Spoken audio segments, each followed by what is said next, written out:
교육을 하게 됩니다.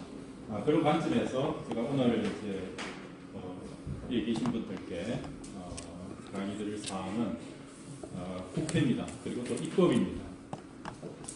입법이 어떤 절차를, 어떤 과정을 거쳐서 진행되는지 이 부분을 제가 좀 말씀드리겠습니다. 그 이전에 또 국회라고 하는 것이 도대체 또 어떤 곳인지, 어떻게 돌아가는지 이런 부분들을 또 좀 알아야 전체적으로 국회가 어떻게 움직이고 있다 하는 것을 좀 이해하시기 쉽기 때문에 그런 관점에서 제가 좀 말씀드리도록 그렇게 하겠습니다. 저 강의는 저 강의는 한 1시간 10분 정도 하고 나머지 한 10분간은 제가 질문을 좀 받도록 그리 하겠습니다. 사실은 제가 이 국회하면 떠오르는 단어라고 해서 맨 처음 했는데 혹시 국회 하면은 무슨 떠오르는 단어가 이것이 있을까요? 예를 들면은 혹시 전문성 이런 겁니까? 굉장히 열심히 한다 이런 겁니까? 어떤 것이 떠오릅니까? 최근에 특권 그런 게 떠오르겠죠. 몸싸움, 특활비, 당리당 아마 이런 이제 이야기들이 많이 떠오르겠죠. 이런 부분들을 포함해서 오늘 국회에 대해서 전체적으로 한번 알아보고 또 이것에 대해서 좀 알아보는 시간을 갖도록 하겠습니다. 사실은 국회는 다 아시겠습니다만 국민 대표기관입니다. 고대 그리스처럼 직접 모든 사람들이 결정할 수 없기 때문에 대표자를 뽑죠. 그래서 대의 민주주의라고 합니다. 대신 의결하는 것이죠. 직접 국민들이 하는 것이 아니고 대표자를 뽑아서 의결을 한다고 해서 대의 민주주의라고 합니다. 그 대의 기관은 바로 의회죠. 그래서 다른 말로는 의회 민주주의라고 이렇게 이야기하죠. 또 다른 말로는 고대 그리스 시민들이 직접 참여하는 것 거기에 대비해서 간접 민주주의 이런 표현을 여러 가지로 사용하고 있습니다. 물론 행정부 관기 견제기관입니다. 대표적으로는 국회가 법을 만드는 기관입니다. 오늘은 이 입법기관으로서의 국회를 중심으로 해서 좀 말씀드리도록 하겠습니다. 우선 한 가지 좀 사례를 한번 좀 짚고 넘어가 보겠습니다. 최근에 전환법이라 해서 전기용품 및 생활용품 안전관리법이 통과가 되었습니다. 아마 이제 기억하시는 분들 계시겠습니다만 작년 1월에 시행이 되었습니다. 시행이 되었는데 굉장히 논란이 많았었죠.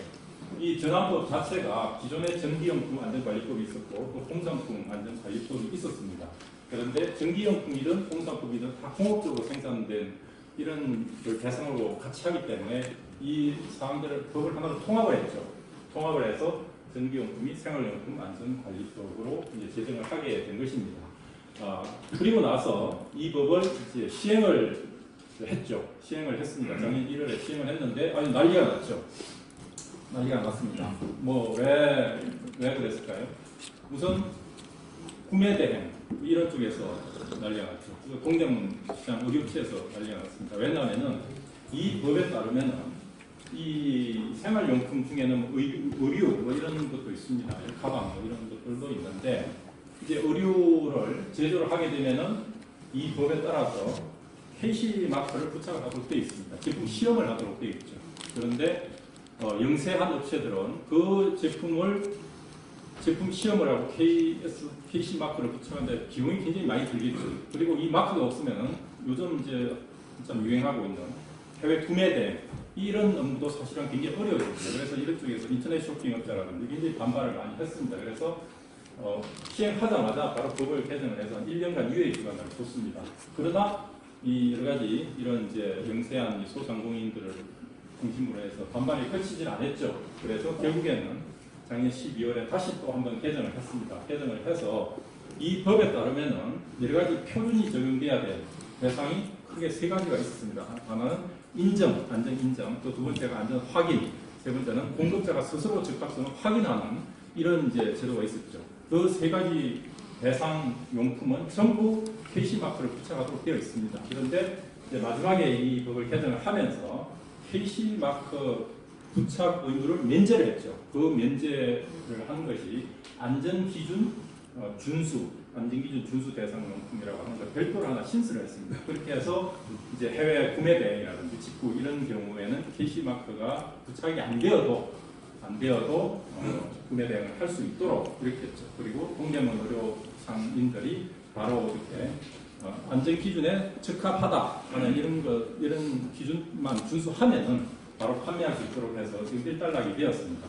근데 어쨌든 뭐 이 법이 사실은 뭐 사실 잘해보자고 한 거죠. 이 법이 처음에는 기본적으로 이제 생활용품까지도 다 캐시마크를 부착하도록 해서 소비자 보호 안전을 좀 강화하자는 이런 취지였었는데 결국에는 어쨌든 뭐 이렇게 되었습니다. 이렇게 좀 이렇게 다른 길을 열어놨죠. 사실은 이제 그럼 이 법을 처음에 통과시켰을 때 이 법이 과연 좋은 법이었느냐 나쁜 법이었느냐 사실은 그 부분에 대해서는 의견이 좀 엇갈릴 수 있습니다. 왜냐하면 취지는 굉장히 좋거든요. 일반 그 승인용 의류가 됐던 뭐 이런 가방이 됐던 해외 그 구매 대행을 하는 이런 부분들은 다 캐시마크 부착하고 뭐 이런 걸 다 해라. 그래서 소비자 안전을 더 강화하는 것이죠. 취지는 굉장히 좋았죠. 그러나 현실이 일부 따라가지를 못했기 때문에 이 법이 개정된 뭐 이런 사례가 되겠습니다. 지금 국회에서는 사실은 이제 지금 정기국회 기간 중이기 때문에 뭐 이 법뿐만이 아니라 표준과 관련된 사실은 굉장히 법이 많죠.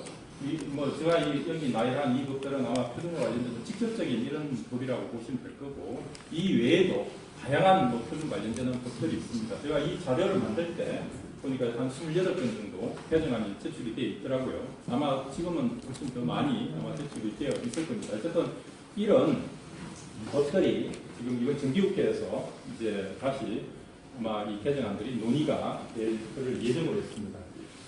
이런 이제 법들 관련해서 국회라고 하는 것이 그리고 어떻게 그러면 돌아가느냐, 국회라고 하는 것이 도대체 무엇이냐, 이 법이 어떻게 되느냐 이런 부분들을 여러분들이 좀 이해할 수 있도록 쉽게 이해할 수 있도록 좀 말씀을 좀 드리도록 그렇게 하겠습니다. 먼저 사실 국회 신뢰와 관련해서 좀 말씀드리겠습니다. 아까 국회하면은 농성, 특권, 뭐 특활비, 불투명성 뭐 이런 이제 부분들이 굉장히 많이 돼 있죠. 2002년도에 국회 처마가 이렇게 바뀌어서 파라펫이라고 하는데 처마가 3선으로 바뀌었습니다. 그 전에는 이렇게 됐죠. 이렇게 있었습니다. 이 당시에 우리 국회에서 예산안 40억 들여서 저렇게 교체를 했죠. 그런데 이 교체하면서 국회가 굉장히 많이 언론에 얻어맞았습니다. 왜냐하면 국회가 이 직전에 안전진단을 받았는데 안전진 A부터 여기까지 5등급으로 되어 있습니다. 5등급 되어 있는데 그 중에 2등급, B등급을 받았어요. B등급은 조금 수리하면 쓸 수 있는 뭐 이런 정도이거든요. 그런데 국회가 안전등급에서 B등급을 받았음에도 불구하고 이런 국민의 곁에 항상 나오는 혈세죠. 혈세를 투입을 해서 이렇게 낭비를 했다. 그래서 그 당시 MBC에서 아주 유명한 시사 프로그램에서도 아주 한참을 이걸 이제 하고 했었죠. 그러나 이제 사실을 이제 이야기하면 이렇습니다. 전체적으로는 의사당 건물이 B등급 한 것은 맞습니다. 그런데 이 처마 부분은 자세히는 안 보이는데 이게 지금 한 1톤짜리 하강암이 한 300개 정도 이렇게 직사각형이 지금 이렇게 서로 붙여져 있는 이런 상태입니다. 그런데 그 당시 70년 초에 만들 때 이 하강암을 철근으로 이렇게 얽어매는 이런 형식으로 했었거든요. 그런데 빗물이 스며들고 이렇게 하다 보니까 여러 가지 이제 녹도 쓸고 느슨해지고 해서 언제 이 300개 하강암 중 하나가 이제 낙하할지도 모르는 이런 상황이기 때문에 전체적으로는 괜찮지만 이 부분을 수리를 해라 이렇게 했던 거죠. 거기에 따라서 이제 이렇게 안전상의 문제 또 이게 떨어지면 국가의 어떤 위신이나 어떤 이런 부분도 어떻게 되겠습니까? 그래서 한 40억 들여서 이렇게 했죠. 그러면은 자 충분히 이제 교체할 만한 이유가 있죠. 그러면은 국회에서는 왜 그러면은 그런 사실을 제대로 알리지 안 하고 일방적으로 당했냐 이런 이제 이야기가 나올 수 있는데 물론 이 당시에 국회에서 굉장히 다 알렸죠. 다 알렸지만 아까 그 시사 보도 프로그램을 포함해서 여러 언론에서 이 부분은 국회에서 어떤 혈세를 낭비하는 아주 대표적인 사례 하나로서 굉장히 이 부분 언급을 많이 했죠. 사실은 이제 어떻게 보면은 기본적으로 국회가 신뢰가 낮기 때문에 사실은 일이 벌어진 일입니다. 국회가 신뢰가 낮으니까 국회가 아무리 뭐 콩으로 매주로 쓴다고 해도 사실 안 믿는 거죠. 믿지 않고서 이렇게 계속 부정적인 이런 이제 보도를 하는 이런 경향이 뭐 옛날뿐만이 아니라 지금도 사실은 마찬가지로 이렇게 있는 것이죠. 이 사실은 이제 의원들 이 성적표입니다. 인터넷에 떠도는 그 유머인데 사실은 국어 같은 경우 굉장히 점수가 낮죠. 뭐 수미 양가로 하면 한 가 정도 될 겁니다. 왜냐하면 뭐 이유를 한번 보니까 말은 잘하는데 듣기가 좀 뭐 개판이라는 거지. 뭐 예를 들면 뭐 다른 건 다 마찬가지죠. 뭐 수학 같은 거 이건 성적이 좋죠. 승부 날짜 아주 민감하고 뭐 예를 들면 이제 이런 게 있는 겁니다. 그런데 이제 신뢰가 우리 국회만 그러면 낮은 거냐? 미국을 한번 봤더니 사실은 2013년도에 미국 갤럽에서 조사를 했는데 10명 중에 6명이 할 수만 있다면은 국회의원들 다 해고하고 싶다. 이런 결과 발표가 났어요. 사실은 이런 결과 발표는 지금 해도 사실 크게 차이 나지는 않습니다.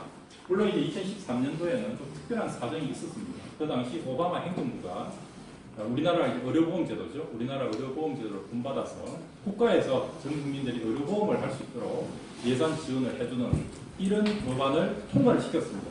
통과를 시켰는데 어쨌든 의회에서 통과는 됐는데 그 당시 공화당은 굉장히 내심 마뜩찮게 생각을 했었죠. 근데 법은 통과가 됐지만 나중에 이제 실제 시행할 시기가 돼가지고 예산을 할 때가 되다 보니까 이제 예산을 이제 부쩍은 늘어진 거죠. 아무래도 하다 보면 이제 예산을 이제 관련된 예산을 많이 이제 정액을 시켜야 되는데 이제 공화당이 이걸 반대를 했죠. 그래서 그 부분이 이제 타결이 안 돼가지고 미국은 이제 백의 연도가 10월부터 시작합니다. 우리는 1월부터 되지만 10월부터 백의 연도가 시작이 되는데 백의 연도 때까지 예산 통과를 못 시킵니다. 통과 못 시키면은 이제 연방정부가 셧다운이 되죠. 아주 필수적인 치안, 국방, 또 우체국 이런 업무와 제외하고는 전부 문을 닫게 되는 이런 상황이 되죠.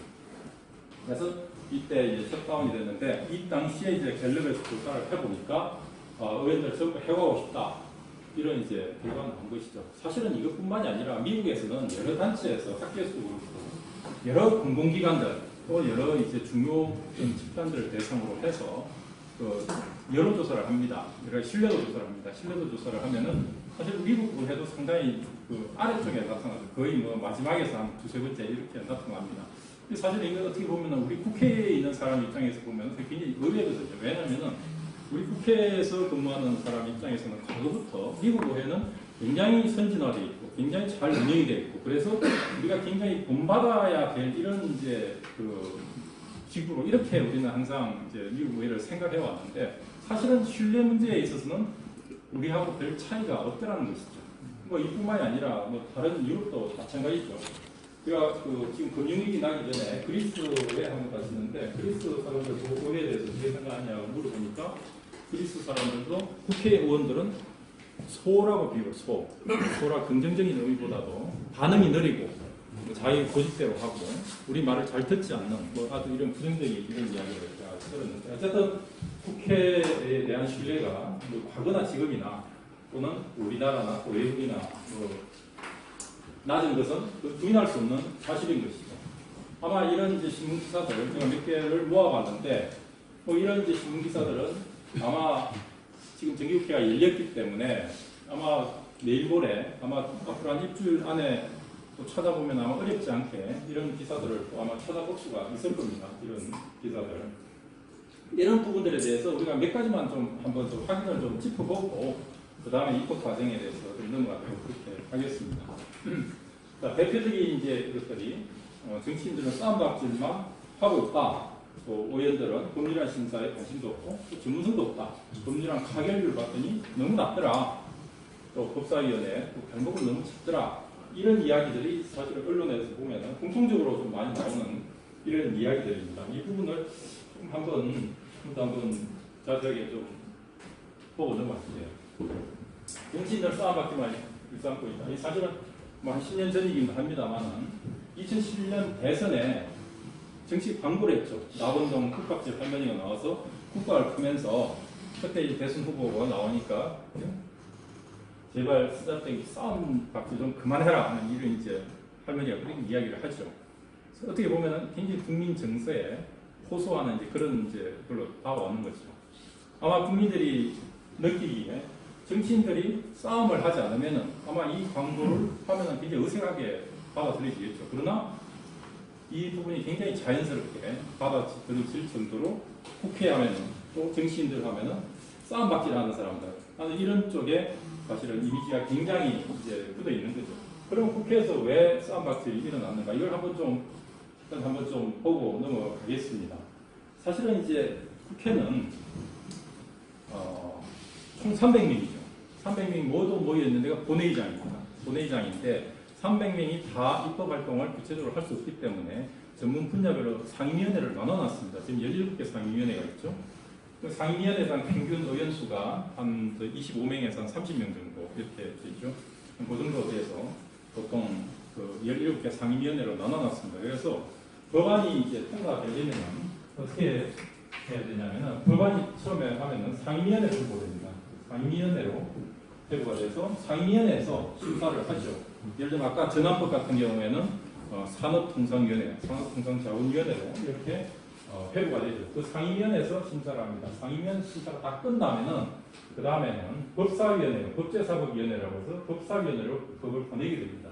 법사위원회에서는 내용은 터치하지 않고 주로 체계자고 헌법과의 관계, 다른 법률과의 어떤 조화 문제, 자체적인 그 모순 이런 부분들을 이제 법사위에서 하죠. 법사위 심사를 끝나고 나면은 300명이 모여 있는 본회의로 이제 법이 넘어가게 되죠. 근데 우리나라는 상임위 중심주의를 취하고 있기 때문에 본회의에서 법안 처리하는 것은 형식적으로 이루어집니다. 왜냐하면 이미 상임위원회에서 심사를 했기 때문에 그 많은 300명이 모여서 그 법안에 대해서 이게 토의할 수가 없는 것이죠. 전문성도 없고. 그래서 본회의에서 법안 처리, 한 건 처리하는데 한 30초가 채 걸리지 않습니다. 우리 보통 TV에서 보면은 국회의장이 방망이 치고 있죠. 이게 본회의에서 계속 두드리는 겁니다. 한 100건 올려놓고 계속 두드리는 거죠. 그래서 일정 일한 그대로 계속해서 두드리는 형식적으로 이제 이루어지는 거죠. 그런데 그 과거에 왜 그런 싸움밖에 일어나냐? 사실 직권상정이라고 아마 들어보셨을 겁니다. 아마 사실 이 직권상정 때문에 이 사실 싸움이 일어났거든요. 그럼 직권상정이라고 하는 것은 뭔지 좀 쉽게 좀 이야기를 하면 여기서 다음 단계로 넘어가는데 상임위 단계를 통과하지 않으면은 그 다음 단계로 넘어가질 않습니다. 넘어가질 않죠. 이 상임위에서 반드시 통과돼야 되죠. 그런데 여러 가지 쟁점되는 법안들, 이런 법안들은 이 상임위를 통과할 수가 없는 겁니다. 여기서 서로 논쟁이 있기 때문에. 대표적인 게 뭡니까? 예를 들면 과거 4대강 사업과 관련된 것, 미디어법 관련된 것, 노동관계법 이런 거죠. 사실은 국회에서 대부분의 법안들은 여야가 합의해서 처리를 합니다. 거의 다 한 98%, 99%는 합의해서 처리를 하고 합의가 안 되면 그대로 계류가 돼 있죠. 그런데 꼭 해마다 보면 한두 건이 문제가 됩니다. 금방 이야기한 미디어법, 노동관계법, 또 여러 가지 4대강과 관련된 이런 법들, 아주 여야 간에 민감한 이슈를 다루는 이런 법들이 있죠. 이런 부분들은 타협이 안 되죠. 이런 부분들은. 그러니까 상임위를 통과를 못하는 겁니다. 상임위 통과를 못하죠. 그러다 보니까 이 상임위가 본회의까지 와야 되는데 본회의까지 갈 방법이 없는 것입니다. 근데 여기서 이제 이 직권상정 제도라고 하는 게 과거에 있었습니다. 직권상정 제도라고 하는 건 뭐냐면은 이 A라는 법안, 예를 들면 미디어 법이라고 하죠. A라는 법이 상임위를 통과해야 되는데 여야가 서로 합의가 안 돼가지고 통과가 안 되는 거예요. 그러면은 국회의장이 이 A라는 법안에서 심사 기간을 지정을 합니다. 예를 들면은 2018년 오늘이 9월 28일이죠. 9월 28일 오후 저녁 8시까지 이 법을 통과시키라고 심사기간을 지정한 공문을 내려보냅니다. 근데 이 8시까지 통과될 리가 없겠죠. 이때까지 통과 안 된 법안이니까. 그러면 8시 지나면은 이제 심사기간 지정한 게 지나버립니다. 지나버리면은 의장이 뭘 어떻게 할 수 있냐면 이 A라는 법안을 절차 다 생략하고 바로 본회의로 바로 가져와 버리는 거죠. 본회의로 바로 가져와서 여기서 본회의가 상정을 해버리는 겁니다. 근데 아까 제가 말씀드렸다시피 본회의는 좀 형식적이죠. 30분은 두드리는 겁니다. 그렇기 때문에 야당이 취할 수 있는 방법은 이 본회의장에 여당 의원들이 못 들어가게 하거나 의장 단상을 증거해서 예를 들면은 의결을 못하게 하거나 이런 방법밖에 없는 거죠. 그래서 여기서 이제 물리적인 충돌이 이것 때문에 일어나는 거죠. 이게 이제 직권상정이라고 하는 거죠. 의장이 자신의 권한으로 바로 본회의 가져와서 하는 이런 것이 이제 직권상정인데 사실은 이런 이제 직권상정 때문에 과거에 여러 가지 싸움이 많이 일어났다. 그러나 자주 일어난 것은 아니고 1년에 사실은 한 번 정도 이렇게 일어났었죠. 그러나 이제 문제는 뭐냐면은 이게 한 번 일어나면은 이걸로 끝나는 게 아니죠. 그날 저녁 9시 뉴스에는 반드시 나오지만은 그걸로 끝나는 게 아니죠. 그 다음날 국회 관련된 뉴스만 하면은 그 자료 화면이 계속해서 활용이 되죠. 계속해서 재활용이 됩니다. 그렇기 때문에 국회 일반 사람들이 생각할 때는 국회하면 항상 이렇게 이런 일이 싸움이 벌어지는 것처럼 이렇게 사실은 오해할 수 있는 부분도 있는 겁니다. 또 하나가 이제 의원입법인데 최근에 들어서 의원입법이 굉장히 많이 늘어났습니다. 법을 제출하는 방법은 두 가지가 있습니다. 하나는 정부에서 제출하는 법이죠. 그게 정부 입법입니다. 두 번째는 의원이 내는 겁니다. 의원이 10명의 사인을 받아서 내는 이게 의원의 법입니다.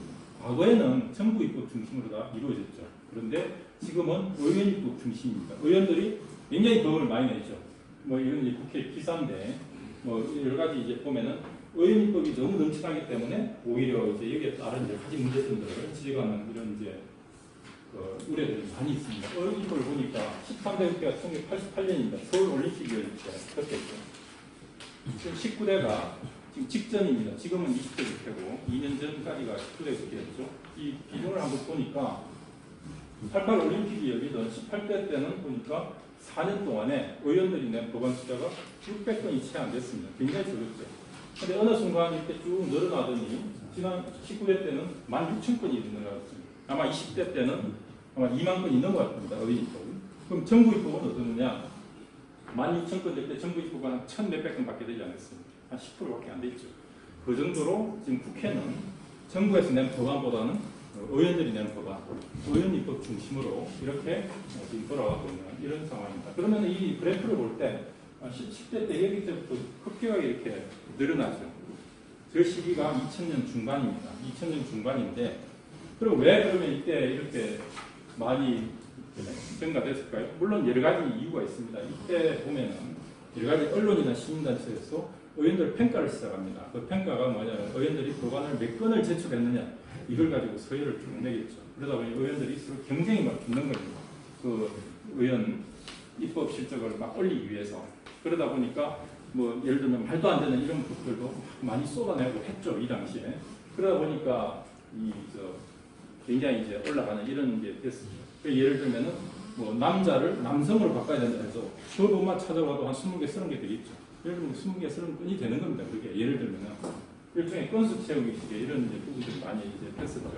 그리고 또 이 당시에 보면은 그 당시 국회에서 정책개발비라고 하는 것이 신설이 됩니다. 그 정책개발비가 한 100억 정도 신설이 되는데 이 100억이 이제 뭐냐면은 의원실별로 여러 가지 정책에 대한 공청회, 청문회, 공청회, 세미나, 뭐 토론회 뭐 이런 걸 이제 개최하는 경위입니다. 그래서 과거에는 이런 국회와 관련된 정책과 관련되는 그 세미나라든 토론회들 이런 건 주로 학교나 연구단체에서 많이 했어요. 그런데 이때부터는 어떻게 됩니까? 의원실에서 예산이 생기다 보니까 의원실 중심으로 이제 굉장히 많이 벌어지죠. 지금도 마찬가지죠. 지금도 의원실별로 몇 가지 이슈만 있으면은 의원실 주최였던 토론회, 공청회, 세미나 많이 하죠. 그렇기 때문에 그런 세미나를 하게 되면 어떻게 됩니까? 거기서 나오는 여러 가지 개선 방안들 자료가 있죠. 그 개선 방안들이 입법으로 다 연결이 되는 겁니다. 예를 들면.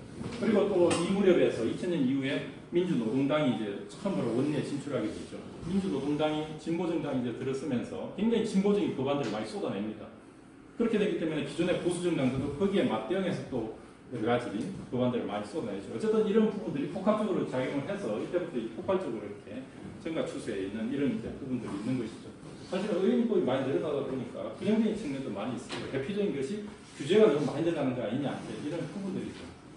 그러나 이제 그런 부분들은 최종적으로 법안이 이제 의결되고 난 뒤의 일이고 사실은 법안을 제출하는 것 이 자체만 보면은 어떻게 보면 굉장히 자연스러운 현상이라고 볼 수도 있습니다. 왜냐하면 의원들은 헌법기관이고 헌법기관들은 여러 가지 경로를 통해서 자신의 어떤 정책적인 어떤 이런 아이디어를 갖다 낼 수 있는 것이죠. 의견을 낼 수 있습니다.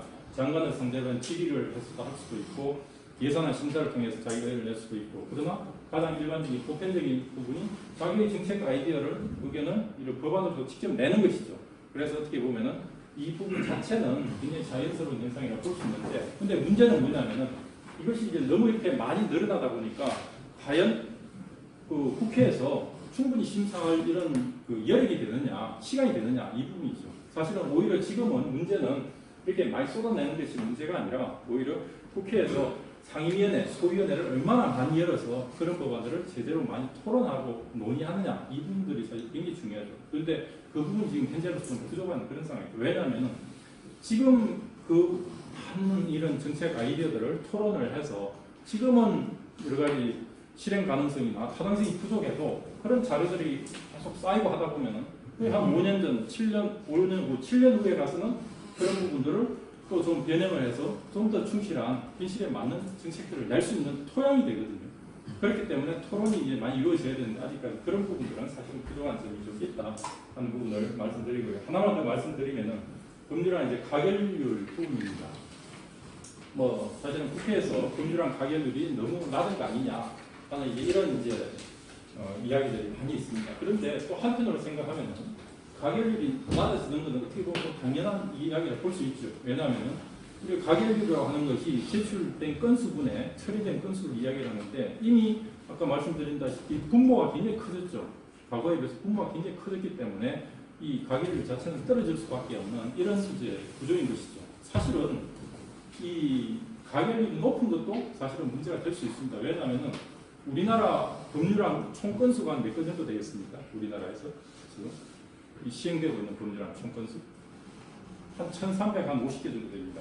1,350개 정도 되는데 이제 의원들이 낸 법안들이 이 보면은 대체적으로 몇 가지 경향성을 가져요. 예를 들면은 지원은 저소득층을 지원해주는 이런 그 지원하는 법안을 많이 내죠. 또 여러 가지 사회적 문제가 생겼을 때 어떻게 합니까? 처벌을 강화하는 이런 걸 많이 내죠. 또 여러 가지 옥시 사건이나 이런 게 터졌을 때 규제를 많이 강화하는 이런 법안을 내죠. 그런데 그런 법안들이 사실은 다 통과되고 처리돼야 된다고 하면은 아마 이 감당을 못할 겁니다. 우리 사회가 오히려 처벌이 굉장히 높아지고 규제가 훨씬 더 많아지고 또 여러 가지 복지 관련되는 법안은 처리되면 처리될수록 어떻게 됩니까? 그러다 예산이 많이 늘어나죠. 그렇기 때문에 국민 세부담이 더 늘어나는 이런 이제 현상이 생기는 것이죠. 그래서 사실은 이 가결률이 너무 높은 것은 뭐 바람직하지도 않을 뿐더러 가결률 자체를 따지는 것이 그렇게 합리적인 부분은 아닌 것이죠. 아까 이야기했듯이 어떻게 국회에서 그런 법안들을 충실히 논의하느냐, 논의하는 과정에서 다양한 이해관계들, 이해집단들의 어떤 의견을 얼마나 수렴을 하고 그 이해관계를 어떻게 조정하느냐, 그 자체만으로도 사실은 굉장히 의미가 있다는 이런 이제 이야기죠. 사실은 이제 이 보니까 우리 국회가 19대 국회 같은 게 한 22% 정도 가결이 되었습니다. 그런데 외국도 보니까 사실은 그렇게 뭐 가결이 높은 건 아닙니다. 미국 의회가 그 제출 건수가 우리하고 비슷합니다. 미국 의회는 2년 단위로 가는데 2년 기준으로 해서 한 10,000건 정도 이렇게 발의가 되거든요. 우리 4년 기준으로 하면 2만 건 되니까 비싸죠. 미국 처리율이 한 9% 정도밖에 되지 않습니다. 이것도 최근에 많이 오른 거고 좀 전에 보면 한 6% 정도 이렇게 되죠. 그래서 미국 그 상임위원회 같은 경우에는 그 법률안의 무덤이라고 이렇게 이야기를 합니다. 상임위를 통과하기가 굉장히 어려운 이런 상황이죠. 예, 일본 의회가 좀 높긴 합니다만 건수 자체는 굉장히 이제 적죠. 그래서 가결 부분도 이렇게 우리가 이제 볼 필요가 있다는 것이고요. 어쨌든 뭐 이런 이제 국회가 여러 가지 이제 문제점을 가지고 있는 것은 사실이기 때문에 최근에 국회를 이제 개혁하기 위한 이런 시도가 많이 되었습니다. 하나가 이제 국회 선진화법이죠. 2012년에 국회 선진화법이 통과되었습니다. 근데 사실은 국회 선진화법이라고 하는 법이 있는 것은 아니고 다 국회법입니다. 국회법인데 국회법 중에서 이런 내용들이 들어가는 법을 선진화법이라고 통칭해서 이렇게 부르는 것이죠. 폭력방지법도 마찬가지입니다. 이미 법 자체는 국회법이죠. 그러나 이런 내용들이 들어가 있기 때문에 이렇게 그냥 편의상 부르는 겁니다. 선진화법이 국회 폭력방지법에서 잠깐 말씀드리면은 아까 이제 과거에 국회에서 몸싸움이 많이 벌어졌다고 했죠. 이 직권상정에서 가져오면 본회의장 입구에서 보좌관까지 동원을 해서 여러 가지 몸싸움이 많이 벌어지죠. 단상 점거 이런 행위가 많이 벌어지죠. 그러나 지금은 그런 거 절대로 못합니다. 왜냐하면 이 국회법 개정안이 이렇게 되어 있습니다. 국회 회의장 또는 그 부분에서 여러 가지 폭력행위, 감금 뭐 이런 행위를 못하게 되어 있습니다. 이런 행위를 하게 되면은 국회 회의 방해죄로 이렇게 처벌을 받도록 되어 있습니다. 처벌받으면 어떻게 되냐? 벌금형을 선고받으면 5년간 국회의원 선거 못 나옵니다. 실형을 선고받으면 10년간 못 나와요. 의원들한테는 그것은 어떻게 됩니까? 바로 사형 선고나 마찬가지죠. 선거에 못 나온다는 것은 절대로 못하죠. 그래서 과거와 어떤 이런 몸싸움은 이제 절대로 법안 처리와 관련해서 몸싸움은 일어날 수 없는 이런 이제 구조가 된 것이죠. 대신에 이제 우리가 어떤 모습을 볼 수 있습니까? 단상, 옛날에는 의장이 사회 볼 때 단상을 점거하고 있지만 이제는 단상 밑에 가서 이제 항의하는 것밖에 못하죠. 의장님 왜 그러세요? 왜 이 법을 처리하려 합니까? 큰 소리 치면서 이 정도밖에 못하는 거죠. 더 이상은 이제 할 수 없는 이런 구조가 되어 있다는 거죠. 그러니까 선진화법과 관련해서 이제 우리가 흔히 식물국회라고 이야기하는데 이 부분을 잠깐만 좀 보도록 하겠습니다. 2012년에 통과된 선진화법인데 이 대표적인 것이 이제 직권상정제도가 이제 폐지가 됐는데, 아까 제가 말씀드린 것이 이거죠.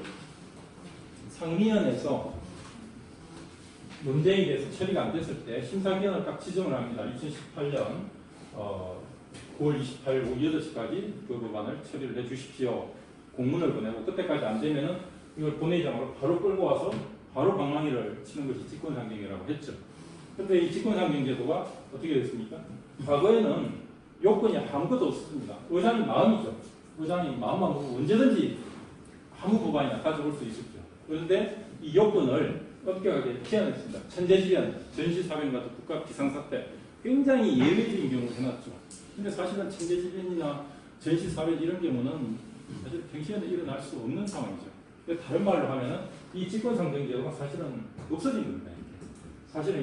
사실상 없어진 거죠. 이 직권상정제도가 사실은 없어졌다. 그렇기 때문에 과거처럼 폭력행위 방지, 그것까지 덧붙여져 가지고 과거와 같이 몸싸움이 일어날 수 있는 여건은 이제 완전히 사라졌다. 이렇게 보시면 됩니다. 그러면은 이제 의문이 생기죠. 그러면은 정부 여당 입장에서는 이 법은 반드시 처리를 해야 되는 사항인데, 반드시 꼭 처리를 해야 되는 법인데, 과거에는 이 직권상정이라고 하는 제도를 통해서 이 법을 이제 처리를 했죠. 그런데 이제 이 직권상정제도가 사실상 없어지면은 그럼 반드시 꼭 처리해야 될 법을 어떻게 처리하냐? 처리할 방법이 없는 게 아니냐? 여기서 이제 직권상정을 폐지하면서 하나를 더 이제 제도를 가져온 겁니다. 이 제도가 뭐냐? 패스트트랙 제도인데 신속처리제도죠. 신속처리제도라고 하는 건 뭐냐면은 이 직권상정을 없앤 대신에 이 A라는 법안이 상임위원회 180일 동안 처리가 안 되고 계속 머물러 있는 거예요. 그러면은 180일 지나면은 자동으로 다음 단계로 넘어가도록 하는 제도입니다. 그리고 또 법사위 가면 또 역시 여야가 논란이 돼서 안 되겠죠. 60일 지나면 또 본회의로 또 다시 넘어가는 겁니다. 본회의로 가면 또 어떻게 됩니까? 60일 이후 지나서 그 법을 상정해서 처리할 수 있는, 이것이 이제 패스트 트랙 제도입니다. 물론 이제 전체적으로 180일, 90일, 60일을 하면은 한 1년 가까이 되죠. 1년 걸리는 게 무슨 패스트 트랙이냐 이렇게 할 수 있지만은 과거에는 어떻습니까? 여야가 의견이 붙으면은 4년 동안 처리가 안 되죠. 거기에 비해서는 그래도 빠르다고 해서 이제 패스트 트랙이라고 하는 이런 걸 이제 붙였는데, 이제 직권상정을 없앤 대신에 일정 기간 지나면 이게 다음 단계로 넘어가는 이 제도를 이제 만든 겁니다. 근데 이제 문제는 뭐냐면은, 모든 법이 그러면은 다 이렇게 180일 지나면 다 이렇게 넘어가느냐? 이거는 아니라는 거죠. 그러면 어떻게 해야 되느냐? 이 A라는 법을 이 패스트 트랙에 넣기 위해서는 국회의원 5분의 3이 찬성을 해야 됩니다. 5분의 3의 사인이 있어야 된다는 얘기죠. 그런데 5분의 3이라고 하는 것은 국회의원 300명인데 5분의 3은 180명입니다. 180명. 그런데 180명의 의미는 어떤 의미냐면은 우리 과거 역대 국회의원 선거에서 어느 한 정당이 180석을 차지한 적이 없어요. 선거에서 아무리 많이 차지해도 150몇 석에 불과합니다. 다시 말해서 이 5분의 3이라고 하는 것은 한 정당으로서는 도달하기가 불가능한 이런 수치하는 것이죠. 정말 선거가 아주 정말 예외적인 이런 상황이 아니면 도달 불가능한 상황이 아니에요. 그러면은 아까 이 직권상정제도 없어졌죠. 대신에 만든 것이 계속하게 되는 패스트트랙 제도죠. 그런데 이 패스트트랙 제도가 작용을 해야 되는데 5분의 3이라고 하는 여기에 묶여서 작동을 못하는 겁니다. 그러면 결국에는 어떻게 되죠? 야당이나 소수당이 끝까지 반대를 한다 하면은 이 법을 처리할 방법이 없어진 거예요. 그래서 이제 나온 것이 이 선진화법은 여야가 정밀하게 합의나 서로 양보나 이렇게 하지 않으면은 이 법이 이제 처리될 가능성이 없는 거죠. 그래서 이제 식물국회라는 이야기가 그렇게 나온 겁니다. 그래서 말은 이제 국회 선진화법이라고 해서 여야 간의 어떤 건전한 타협이나 양보 정신을 바탕으로 하고 있지만 그게 바탕이 되지 않으면은 국회가 아무 법도 처리 못하는 이런 식물 상태를 갈 수밖에 없다 하는 것이 이제 이 선진화법의 이제 맹점인 것이죠. 그래서 이 선진화법이 이제 식물국회라고 하는 이야기가 이제 여기서 나오는 겁니다. 무제한 토론제도는 좀 생략을 하고 나중에 시간이 나면은 말씀드리도록 하겠습니다. 어쨌든 이제 이런 구조로 해서 움직이는 것이 이제 국회라고 하는 것이죠. 그러면은 이 개별적인 법안이 이 제출돼야 되겠습니다. 아까 법률안 제출을 할 수 있는 제출권자는 국회의원이고 정부라고 했죠. 국회의원이라는 것이 의원법입니다. 정부가 내는 게 정부법이죠. 법이 제출되면 상임위원회로 회부가 됩니다. 17개 상임위원회로 회부가 되죠. 우리나라는 상임위 중심주의이기 때문에 모든 법은 해당되는 상임위원회로 이렇게 회부되도록 되어 있습니다. 건설 관련되는 법은 국토위원회로 회부가 되겠죠. 환경 노동 관련되는 법은 환경노동위원회로 회부가 되겠죠. 상임위원회에서 심사를 합니다. 상임위원회 심사 끝나면은 법제사고위원 체계자구 심사를 거치고 그 다음에 본회의 심사를 거치고 본회의 의결이 되고 나면 정부로 이송되는 것이죠. 우리나라 상임위 중심주의를 취하고 했기 때문에 가장 중요한 단계가 바로 이 상임위 심사가 되겠죠. 이 상임위 심사에 대해서 우리가 좀 더 구체적으로 이제 좀 살펴볼 이제 이유가 생기는 거죠. 자, 상임위에 갔습니다. 이 법이 아까 이제 전환법이 되겠죠. 예를 들면 전환법이 산업통상자원위원회로 갔습니다. 그럼 상임위원회는 이제 어떤 심사 과정 것이 법이 되느냐? 그 법을 낸 사람이 있을 겁니다. 그 법을 낸 사람이 이제 제안 설명을 하는 것이죠. 보통 서면으로도 많이 대체합니다만 직접 나와서 제안 설명을 합니다. A라는 의원이 이 법을 제안을 했으면 나가서 하죠. 존경하는 위원장님, 이 법안은 이러이러한 이유로 해서 이런 내용을 이렇게 개정하려고 하는 것입니다. 아무쪼록 이 법안이 원안대로 처리 의결 될 수 있도록 봐주시기 바랍니다. 이렇게 제안 설명을 하죠. 그 다음에 이제 그 상임위원회에 있는 국회 공문이 있습니다. 전문위원이 하는데 전문위원이 나와서 검토록을 합니다. 자, 이 A라는 의원이 제출한 A 법안에 대해서 검토록을 드리겠습니다. 이 법안은 이러이러한 취지로 제출이 되었는데 이 법안에 대해서는 이러이러한 부분을 한번 살펴볼 필요가 있겠습니다. 또 이 내용의 또 다른 부분에 대해서는 특별한 문제가 없다고 보았습니다. 이상 검토록을 마치겠습니다. 이렇게 검토록을 하죠. 이 검토가 끝나고 나면은 그 다음에는 의원들이 대체 토론합니다. 상임위가 한 25명, 30명 정도 있다고 했죠. 그리고 대체 토론하는 겁니다. 이 대체 토론이라고 하는 것은 원래 취지는 의원들 간에서도 토론한 것이죠. 그런데 의원들보다는 이 법안을 상정할 때는 정부의 장관들이 나와 있습니다. 그렇기 때문에 이 법안의 내용에 대해서 또 이 법안의 예상되는 문제점에 대해서 정부 장관을 상대로 해서 주로 현실적으로 질의 답변을 하게 되는 겁니다. 그게 이제 대체 토론이라고 하고 이 대체 토론이 끝나고 나면은 이 법안에 대해서 좀 더 깊이 있는 심사를 위해서 이미 구성되어 있는 법안심사 소위원회로 회부가 되는 겁니다. 소위원회로 회부가 되니까 이제 소위원회에서 심사를 해야 되겠죠. 소위원회에서 심사를 하고 소위원회에서 심사가 끝나고 나면은 그 심사 결과를 가지고 다시 상임위원회 보고를 합니다. 소위원회 위원장이 나와서. 그래서 이제 소위원회 그 심사 결과 보고를 듣고 그걸 의결을 하면은 상임위원회가 이제 그 법안을 이제 의결하는 이런 과정을 거치게 되죠. 그럼 여기 이제 소위원회라고 하는 건 뭐냐? 아까 상임위원회는 보통 한 25명에서 30명으로 구성이 되어 있다 했죠. 그런데 25명, 30명 정도는 법률안을 심사하기에 인원이 너무 많은 겁니다. 그리고 회의장도 너무 커요. 그래서 조문 하나하나를 심사하기에는 이 숫자가 너무 많아서 부적절하죠. 적합하지 않죠. 사실은 300명이 모두 모여서 법안 심사하기 어렵기 때문에 상임위원회로 나눠놓은 거죠. 그런데 한 30명으로 나눠놨는데 30명도 많더라 이겁니다. 그래서 상임위원회 밑에 또 소위원회를 만드는 거예요. 법안 심사를 소위원회를 만드는 거예요. 소위원회는 보통 한 7명에서 9명 정도로 구성이 돼요. 7명에서 한 9명 정도로 만들어가지고 소위원회에서 심사를 하도록 이렇게 이제 하는 구조를 취하고 있는 것이죠. 그럼 여기서 사실은 이제 좀 우리가 좀 눈여겨봐야 될 과정이 전문위원 검토보고하고 소위원회 심사 과정이기 때문에 이 두 가지 부분을 좀 더 구체적으로 좀 한번 보도록 이렇게 하겠습니다. 전문위원 검토보고제도 예를 들면은 하나 예를 들어볼게요. 2010년도에 여러 가지 아동 성범죄가 많이 일어났습니다. 조두순 사건, 김수철 사건, 성범죄가 많이 일어났죠. 그래서 그 당시에 법사위원회를 통과해서 본회의 통과한 법이 하나 있습니다. 소위 말하는 화학적 거세 법안이라고 그 법이 이제 통과돼서 지금 시행이 되고 있습니다. 화학적 치료라는 이런 법안이죠. 그런데 그 법안이 그러면 왜 그럼 제출이 됐느냐? 여러 가지 아동 성범죄 이런 사건이 많이 발생하고 여러 가지 재범률도 높다 이거예요. 그런데 미국이나 외국에도 보니까 미국 일부주나 외국에서 그런 화학적 거세 이런 제도를 시행을 하고 있다 이거죠. 그래서 우리도 그런 제도를 한번 도입을 해보자 해서 부산에 있는 모 의원이 그 화학적 거세 법안을 이제 발의를 한 겁니다. 제출을 한 거죠. 제출했습니다. 그런데 그 화학적 거세 법안을 이제 보니까 이게 사실 의원들이 그 법안 심사해야 되지 않습니까? 근데 심사해야 되는데 살펴봐야 될 부분이 많습니다. 우선 헌법과의 관계죠. 여러 가지 적법 절차의 원리가 맞는지, 이중처벌에 해당되는 것은 아닌지, 신체의 자유를 훼손할 어떤 그런 부분은 없는지 이런 헌법과의 부분에서 많이 살펴볼 필요가 있다는 거죠. 그리고 구체적인 내용에 한번 들어가 보겠습니다. 내용에 들어가 보니까 뭐 여러 가지가 또 있겠죠. 예를 들면은 당사자 동의 뭐 이런 부분이 동의를 거쳐서 해야 되는데 당사자 동의의 어떤 진정성 이런 걸 어떻게 확보할 건지. 근데 또 하나가 이제 부분이 눈에 띄는 부분이 과학적 거세 치료를 받으면은 형기의 5분의 1을 채우면은 가석방 할 수 있다 이런 이제 조문이 있는 것이죠. 근데 우리가 일반 형사법에서 가석방 요건은 3분의 1입니다. 3분의 1을 채워야 가석방 되거든요.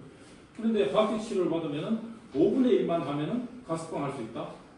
그러니까 어떤 면에서 보면은 굉장히 성범죄자에게 대해서 형벌을 부과하기보다는 어떻게 보면 굉장히 은전을 베푸는 이런 이제 효과가 있는 것이죠. 또 왜 그럼 이런 안이 왔겠습니까? 미국에서 이렇게 하고 있기 때문이죠. 왜냐하면 미국은 여러 가지 교도소 시설 이런 부분이 이제 포화가 있고 이런 또 교도소 시설에 관리하는 비용이 많이 들기 때문에 이런 성범죄가 자발적으로 이렇게 과학적 거세 치료를 받으면 미리 내보내고 하는 이런 이제 제도가 있는 것이죠. 또 우리가 이제 그 부분을 가져갔죠. 그러나 이 내용이 우리 정서하고 맞습니까? 안 맞죠.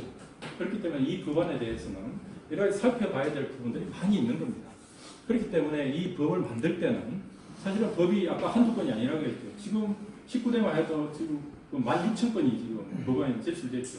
이 과학적 거세 법안은 그 중에 한 건이라는 이야기죠. 그러면 의원들이 그 많은 그 법안들을 어떻게 쟁점 사항이 됐든 이런 논란 부분을 어떻게 그러면 체계적으로 파악할 것이냐 이런 부분들이 이제 문제가 생기는 것이죠.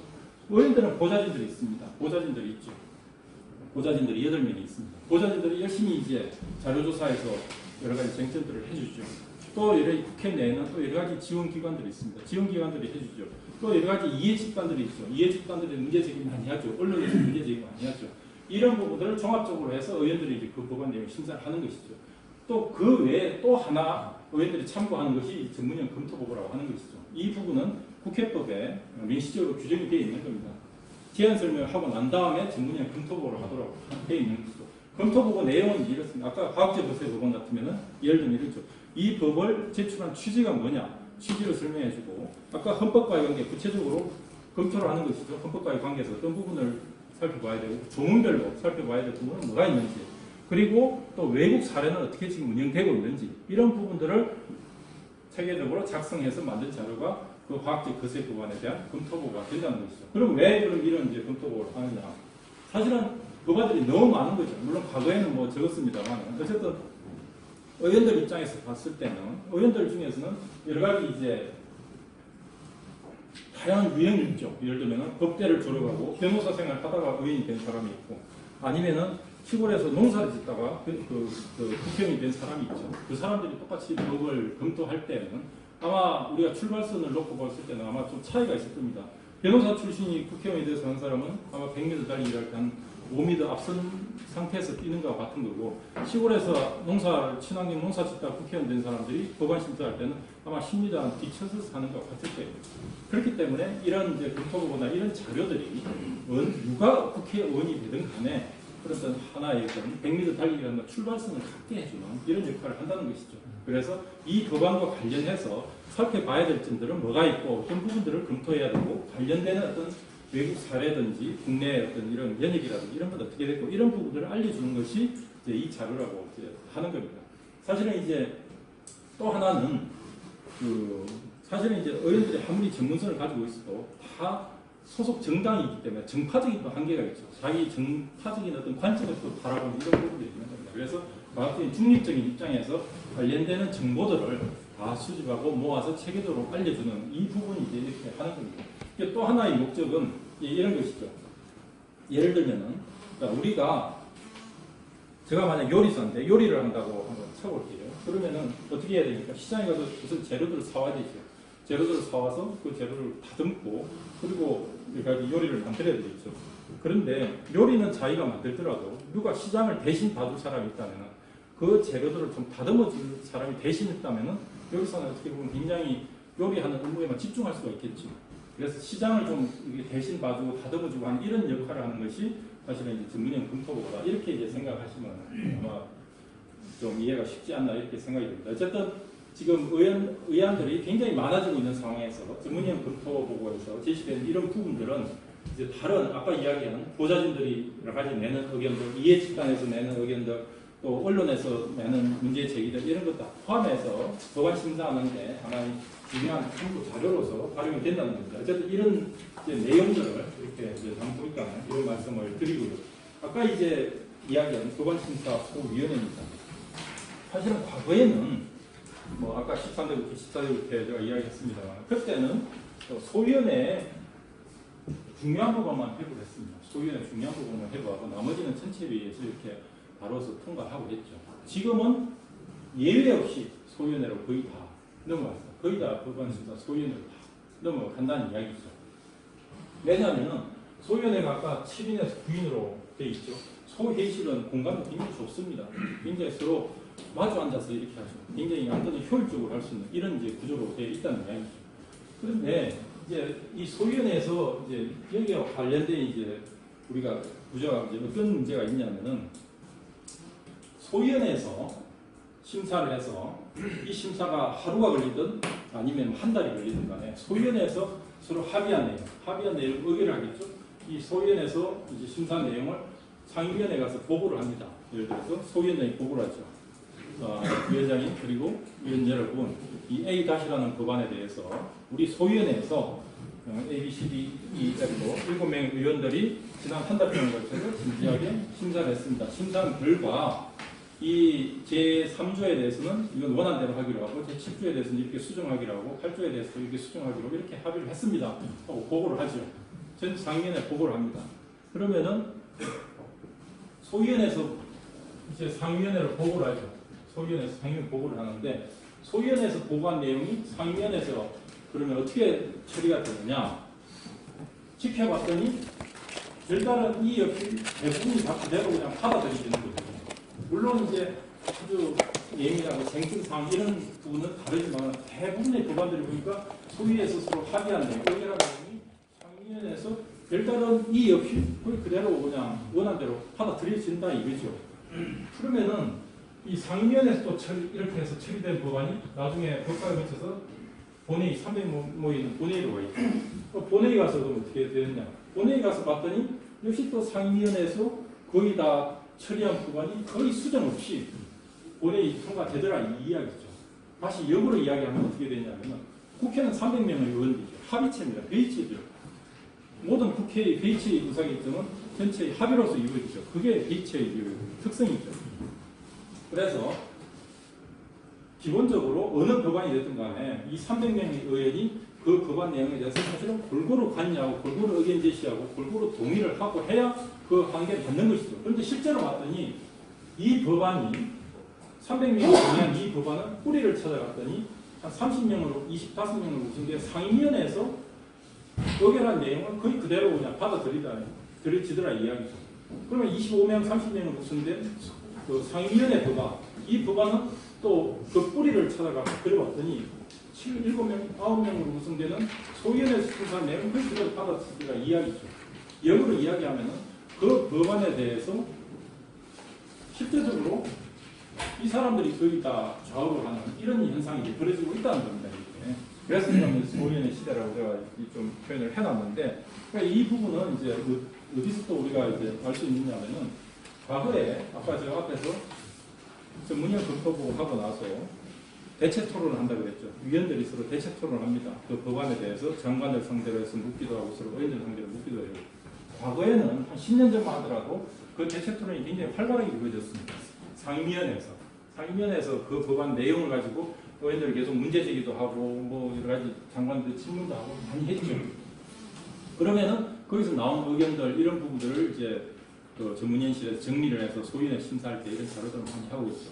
그런데 갈수록 그런 대체 토론하는 시간이 지금 짧아지고 있어요. 그 이야기는 무슨 이야기냐? 소위원회 아닌 의원들이 그 법안에 대해서 상임위원회에서 계속 이야기를 해도 그 이야기 소위원회에서 그게 잘 안 받아들이지더라 이 이야기예요. 이렇게.